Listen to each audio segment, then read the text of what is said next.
Good evening, ladies and gentlemen. I'm here on Philadelphia Jazz Blog today, and we're sitting with legendary pianist in Philadelphia, Mr. Alfie Pollitt, and we're going to be talking about Jazz Appreciation Month, which is coming up in April this year, and about an upcoming event that Philly Jazz Blog is going to be hosting, where Mr. Pollitt is going to be performing on April 15th. So good afternoon, Alfie. How you doing today? Good afternoon. I'm doing great. Excellent, excellent. You know, I know a lot of people probably maybe have heard your name, but they probably don't know the details about your background in the music and in Philadelphia. So why don't you share with the audience how you got started in music? Well, my mother and father were both musicians. Okay. My father played the cello, Uh-huh. and he played in a black symphony orchestra called the Philadelphia Concert Orchestra. Wow. Which existed from the 30s through the 50s. Okay. And he was an assistant business manager, and he was a cellist, one of the cellists. Okay. And my mother played the violin, and she also was a painter, and a fine arts painter, and she did research on the Underground Railroad. So you have a lot of artistic background, musically and otherwise, in you. Right. And my brother and sister, we all had piano lessons. Okay. I was given lessons when I was 3 by my godmother, Teresa Tucker. We grew up in Bryn Mawr, Pennsylvania. Oh, okay. So you're from Bryn Mawr, so that's right outside of Philly. Right. Okay. And started out playing, teas. Gotcha. And, how old were you when you did your first recital? That you remember? I don't know, maybe 4. I don't know. Maybe 4 or 5. Okay. Perhaps. You probably. I think technically we probably say you were a prodigy, although you might not use that term. But somebody playing at 4 or 5 in front of some people. And people made you do it. Right. Yeah. Well, we understand how your parents will make you perform. What kind of formal training did you have, though, Alfie? There schools you went to with well, music? My godmother, I studied with her for a number of years. Okay. And she taught me, Western classics. Okay. Some classical music? Yeah, Mozart stuff, Chopin. Okay. All right. What turned your ear towards jazz, though? When did that happen for you? Well, during the 50s, I was checking out, listening to different people. Okay. Any you can name so our audience knows who were some of your influences, maybe? Well, Thelonious Monk. Okay. Horace Silver. Gotcha. Sonny Rollins. Okay. Coltrane, Miles. Gotcha. Yeah, I understand that you had a pretty close relationship with John Coltrane. Well, I was blessed to meet him through his nephews-in-law, Earl and Carl Grubbs. Oh, okay, the Grubbs Earl brothers. and Carl Grubbs' father's sister that was Naima, Coltrane's first wife. Gotcha. And through Nate Murray, who gave me my first gig, we were, like Earl and Carl Grubbs and I, we were in Nate Murray's band. Gotcha. So Nate used to come from Philly, come out and get me from Bryn Mawr, bring me in town. We'd go down to the Grubbs' house. And his cousin, Jimmy Turner, or Kasim, who was deceased, was a drummer. Okay. And Nate was a bass player. And so we'd go down to their house, and Earl and Carl would show us songs that their uncle, they called him Uncle Johnny. Okay. Taught them. Like giant steps and stuff. Wow. And show us the chords and how to play it. Right. And then eventually they told me that, well, Uncle Johnny's in town over at his mother's house over on 33rd Street. Right. You want to go over there with us? I said, yeah. So we go over there. I met his mother and I met Train. Wow. Okay. And how old were you then? What age group? This was maybe late teens, late teens. 20s. Okay. All right. And that's probably where you also got to meet Cousin Mary. No, I met Cousin Mary years later. Years later. In WRTI, I met her and Steve Davis. Steve Davis. Okay. Yeah, I met them at WRTI. I went there to do an interview on a Harrison Ridley show, and then they were guests. They were doing an interview with the same, show. They went on before I did, and I met them. Gotcha. Okay. Well, for the listening audience, one of the reasons why I brought up the name Cousin Mary is because at this event in April 15th, at Patterson's Palace on 16th and Cecil B, Mr. Pollitt's going to be performing, but the honoree for that event is Cousin Mary. There you go.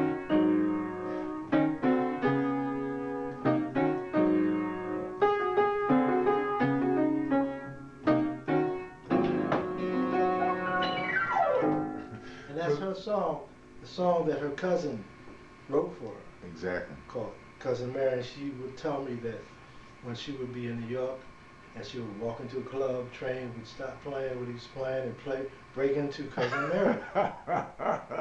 That's a good story. That's a good story. And she's a wonderful person. As you know, recently she's been stricken with some health issues. Yes. So that's why we're going to be honoring her while she's still here, and because she's been such an important part of the Philadelphia jazz community for so long. And we're not counting her out, but while she's here, we're going to honor her, and hopefully, potentially even maybe she'll be able to attend. Yes. Also, I was blessed. She's been a good friend, great friend for years, and she even asked me to teach her how to do Philly's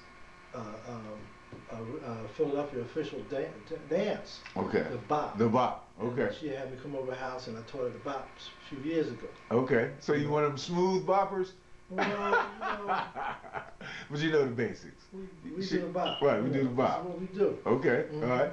So, what about other people you've played with over the course of your career? Share with them maybe some of the other bands you've played with or traveled with. Well, Sonny Fortune, you know, from Nate. Okay. Sonny was in the band with Nate's band. Nate had so many people in his bands. I played with Arnold Joyner, Rashid Ali. Okay. Of course, Irwin Carl Groves, Robert Kenyatta. Stanley Clark, Bynard Lancaster. Yeah. Philadelphia's rich. Played with Bootsy Barnes, Slide Hampton. I worked with Norman Connors, and I worked with Slide Hampton back in the 60s down at this Sahara Supper Club. Wow. 15th Street. The Sahara, right. Yeah. And, did you do the Pep Showboat type tour things? I went to Showboat. I sat in with Slide Hampton with Louis Price's big band. Okay. Slide was a musical director. This was after I had worked with Slide, and so he played with them. Charlie Persett was on drums, you know. Philly Joe, any? I played one time with Philly. Okay. That was great. At one of Bynard Lancaster's festivals he used to have every summer. Okay. Yeah, so many people, you know. Well, kind of give me a... Now at Peps, I was blessed to sit in with Train's band. One time. I sat in with, at that time, Rashid Ali was in the band, Pharaoh, Alice, and Garrison. Did they get that on tape anywhere that you know of? Not that I know of. Okay. See, Little Willie John, the singer, was in the audience, and Train, he would let a lot of people sit in. Okay. He let him sit in, and Alice wasn't familiar with this song. Right. Talk to Me. Okay. This big hit, which I was, and I sat in with the band. Okay. So it's one of the things that you got to know their music. Right. You know. And then also I was blessed to play with Elvin one time. Play with Elvin. Mr. Drums. At the Painted Bride. Okay. You know, he was doing a workshop. And also, was this a few years ago? A few years ago. Yeah, I was there. And a brother who's passed on, Jerry Moore, good friend of mine, played the vibes. He knew we were both Elvin fanatics. Okay. You know. Right. And in fact, when I played drums, I mean piano. Well, drums. Right. Piano's a drum. Right. It's okay? I approach it certain times like a drum. Polyrhythmically. Okay. Like say. Go ahead.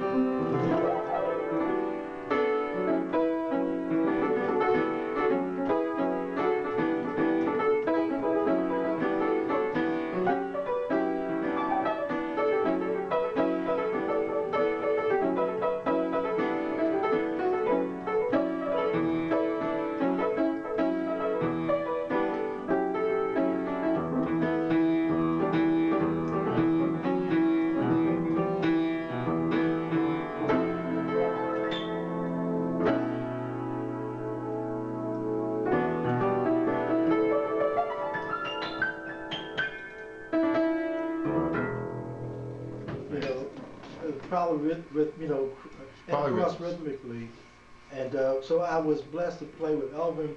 He did a workshop, and when he finished the workshop, he got on the drums and was playing, and it was a young fella who, I guess he was mentoring. He was a sax player from out of town. He was playing, and I noticed there's a piano right up there. So they were playing, started playing the blues and that. I said, oh, let me get on the piano. I got onto the piano. I played with them. It was great. I'm sure that's an experience that you'll have for a long time in your mind. It was like you know, like out of body. Out of body. With Elvis.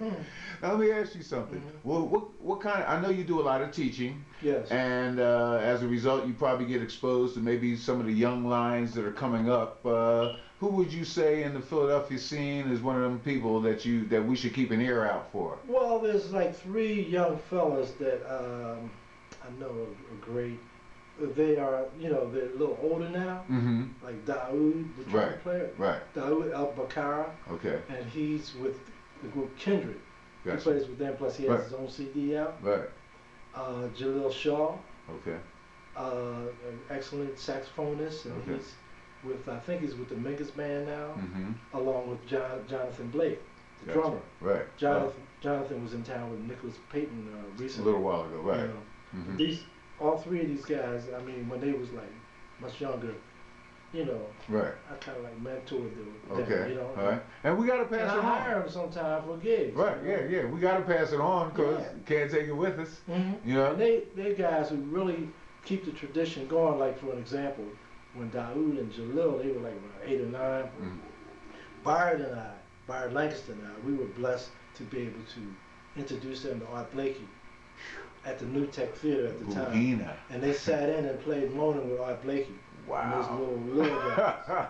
And took solos. Oh my goodness. Made us all proud. Right, I know they did. Right. There's a couple other young guys. I know Leon Jordan's son, the trumpeter. Yeah, the trumpet player. He's coming.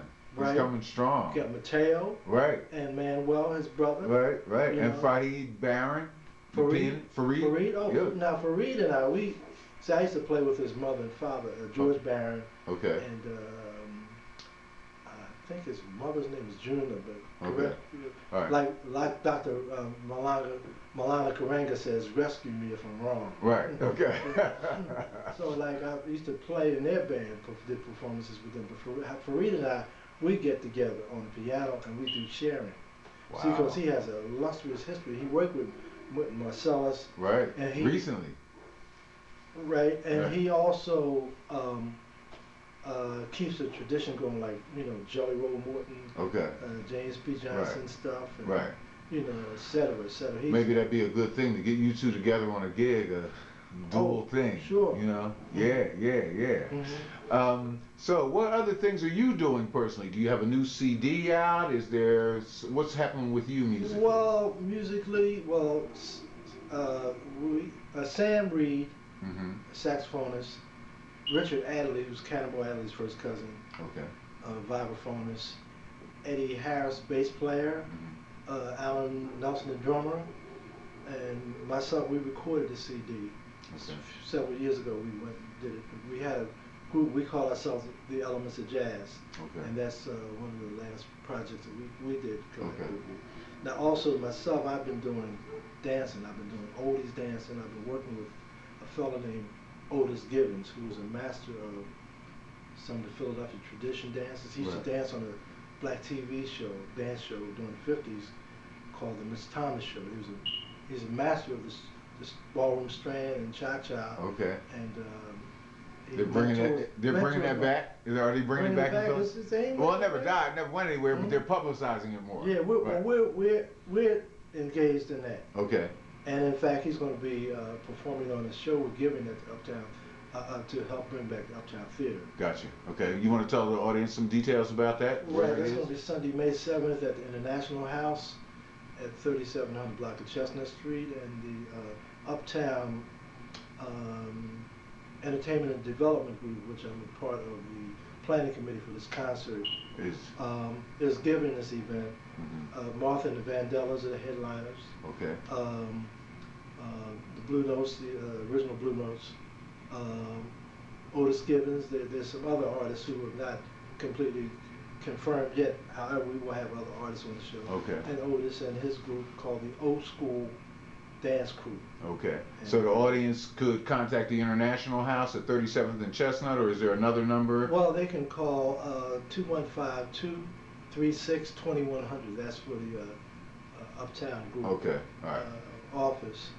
Also, Sam Reed and I, we're the co-musical directors on that. Okay. And Sam's going to be the conductor. Okay, fantastic. And Sam, Georgie was his musical director at the Uptown Theater. And so this is like a reunion for him with Martha and the Vandellas, because they haven't, right. been doing stuff for years. For years, But yeah. Sam was the man up there. Right. I mean, with the Jacksons and everybody that came through the Uptown played with him. Right, yeah. Temptations, all the groups, Motown, everybody. That Sugar Willie and Screaming Jay Hawkins, etc., etc. So let me ask you, Alfie, where do you see Philadelphia in terms of its state of jazz right now? Having had the experience from the 50s through the 60s, 70s, etc., where do you see Philadelphia now in the first decade of the new millennium in terms of jazz and the music? Well, I see it growing, and I see like with the institutions here, the schools, right. A lot of people are coming to Philadelphia to study. Right. Like for an example, there's a bass player named Leon Boykins. In fact, he'll be playing with us at the April 15th event. April 15th event. Yes. And he's from Pittsburgh, and he goes to Temple. Okay. He's a great bassist, So a lot of things still going on with the state of jazz in Philly. Educationally and opportunities for as a performance. Okay, all right. Well, the number of jazz clubs I think is down a little from where it used to be in the mecca of jazz, and that also maybe with just so many people out there, it creates less work for musicians. So some musicians feel that there's not a lot of work in Philly, and/or that they got to get out of Philly to go, to make it. Right. So I was just trying to get your feel. Then you have things like, situations where you have organ players. Gotcha. That not knocking them. Right. Jimmy Smith is one of my idols, and Griff and Charlie Earl and I, we were good friends. Right. But sometimes, places they will hire an organ player rather than a piano player and a bass player. Gotcha. So right, two for the price of one. So some places that personally I used to be able to work. Can't work. Can't get a gig there now. Gotcha. So that's the kind of thing I'm talking about. These folks would open their minds and entertain having, sometime both. Right. Yeah, or showing some flexibility. Yeah, some inclusion rather than exclusion. Gotcha. Yeah. And I know you're working with a local recording company, record company, I think, yes. Philly Through My Ear. Through My Ear. Okay. And Will Smith Sr. Okay. is the founder, and he's the CEO. Okay. And producer, etc. Okay. And he was, I was blessed for him to record my first CD. 10 original so-called jazz pieces. Okay. In a trio setting with great drummer Eddie Jones, right. And great bassist Mike Boone. Mm-hmm. Right. Mike just came out with a CD himself too recently. I said it. I saw it down the side of the market as soon as I walked. Yeah, he's also recently married too. So the jazz community has continued to evolve. But and Mike Boone, for an example. Mike Boone and Ray Chu. Ray Chu, the band leader at the Apollo Theater. Yes. Mike and Ray, they went to school together. Mike is a New Yorker. Oh, originally a New Yorker. Originally a New Yorker. Oh, okay. Quiet as his kept. Quiet as his kept. He's quiet now, though. Right. Yeah. We thought he was homegrown here in Philadelphia. Mike, your story's out now, bro. You're done. But the good word is that your music's good and people need to go hear this. By the way, where can people get your new CD, the one for Philly Through My Ear? Okay. How can they access that? Well, they can go to www.phillythroughmyear.com. Okay. All right. Philly, through is spelled THROUGH. Right. My and ear. And ear.com. Gotcha. And and that will direct folk to other distribution outlets where they can purchase your music. Right. Well, folks, you really need to get out and then when we perform. Right. We have CDs available as well. Right. And matter of fact, we sign them. Got you. Okay, so folks, there's an opportunity coming up in April of this year during Jazz Appreciation Month. Yes. To come down to Cecil B. Moore Avenue, the street where jazz grew up in Philadelphia and where the legends walked and played in all the clubs that were on Cecil B. Moore Avenue. It's not like that now, but the Patterson family is about to open a venue that potentially could bring back a lot of those good memories. And they're a great family. I've known them for years, all of them, you know. Right, and their food is good. Oh, right. In fact, see, April 15th is tax day, however, right. You know, to keep, you know, chill out from whatever stress you might be having. Right. Just come on through and we'll take care of you. Right, right. This music is going to be spiritual in that it's going to be creative and inspired through the hands of Alfie Pollitt. We're going to be honoring Cousin Mary. And we have a great drummer. We got George Butch Ballard, who's 87 years young, on drums, and he's just as effervescent as ever, and he's just a great drummer. There you go. There. Right. Young Terrence Brown, who's another up-and-coming saxophonist. Yes, yes, educator. Yes. He will be playing, and Leon Boykins on the bass. Sounds like you got a team there. But as recent as last Sunday, Leon Mitchell from the Clef Club, I asked him the same question. Who is an up-and-coming young person, or, you know, slightly, maybe not a teen anymore, but somebody that's coming? And his very first person was Terrence Brown. So we're looking for Terrence to tear into it on the 15th and show Philly and anybody else that might see the video that's going to be a result of that show what he can do in addition to the music that you're going to be performing with the other musicians. So I'm excited about this. I want to tell everybody I meet, I can't walk up and down the street like a politician, but I'm telling everybody to come out, celebrate Jazz Appreciation Month on Cecil B. Moore Avenue with Alfie Pollitt, Terrence Brown, Butch Ballard, and Leon Boykins, and maybe even participate in a video that we're going to make, since Cousin Mary may not come. Cousin Mary, keyword. Yeah. I like that. Cousin Mary, we're going to be videotaping a live video where each participant that wants to can take up to 2 minutes to give their personal message to Cousin Mary on video. Yes. And then we're going to burn it to a DVD and present that to her along with a plaque, honoring her as the Queen Mother of the Philadelphia jazz community while she's here. Yes. So we'd like to thank you for joining us here at Philly Jazz Blog. We're going to be coming back and having another interview in the future with Mr. Pollitt. And Alfie, if there's something you want to leave the audience with about you, your music, the event, or otherwise, put it down. Well, I feel that, you know, and some people separate dance from so-called jazz. Yeah. But it's all one thing. Right, and the dance floor is going to be open that night. The dance floor? Yeah, there's a dance floor open that night. When do I get my break? You get a break. We have some pipe music. I don't do the split yet. I haven't gone back to that yet. Okay, you can't do the split? Not yet. Not yet. Not at this point. Not yet. All right. Well, I ain't going to ask you to split. I'm just going to ask you to tickle the keys as you do so well and represent Philadelphia in Jazz Appreciation Month on the street that jazz built and where jazz grew up. By the way, folks, it's down the street from WRTI's brand new multi-million-dollar station. We're in the very next block. For those that think it's, you know, like it used to be down here, the neighborhood's going through a lot of redevelopment. This is a brand new facility. Wait till they see it. I know. Wait till they experience it. Right. It is wonderful. And in addition, what's the name?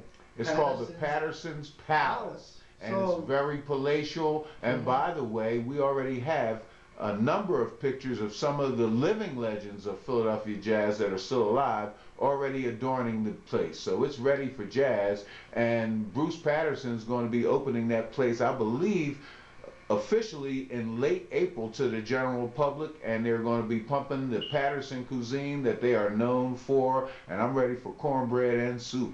Bread and beans.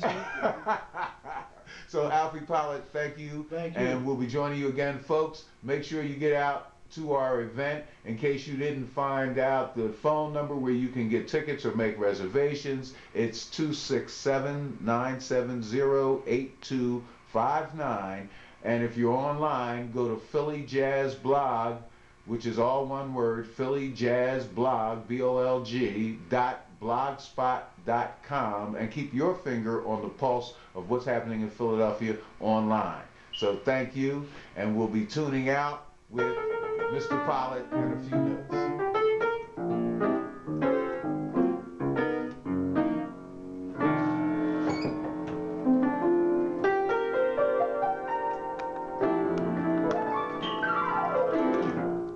Thank you, Alfie Pollitt. Good night.